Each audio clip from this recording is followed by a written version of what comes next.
two states have new Democratic governors. New York City has a new mayor, and California voted for redistricting. All of this playing out against the longest government shutdown in U.S. history. NBC's Alice Barr joins us now from Washington with more. Good morning, Alice.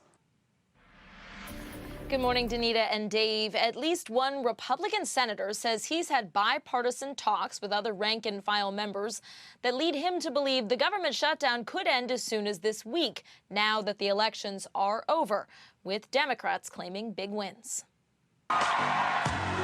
Victory parties late into the night for Democrats sweeping key races, hoping to gain momentum against the Trump agenda. Thank you, my friends. In New York City, Zohran Mamdani won big on promises of rent freezes, free buses, and childcare. President Trump had threatened to cut off funds to the city if the Democratic Socialist won.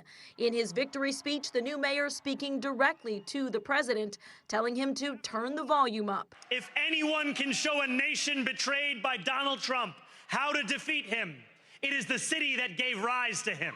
In neighboring New Jersey, Congresswoman Mikey Sherrill becoming the state's first female Democratic governor, also speaking against President Trump. Here in New Jersey, we know that this nation has not ever been, nor will it ever be, ruled by kings. As Virginia voted in its first woman governor, former Democratic Congresswoman Abigail Spanberger. Virginia chose pragmatism over partisanship.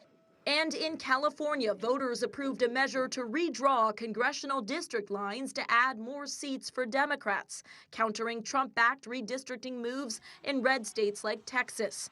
The election's over. Some senators are suggesting Democrats may take their wins as an off-ramp to end what is now the longest ever government shutdown as soon as this week. I feel very confident. That, as the transportation secretary warned, the strain on air traffic controllers going without pay could bring mass flight disruptions and partially closed airspace if the shutdown stretches into next week.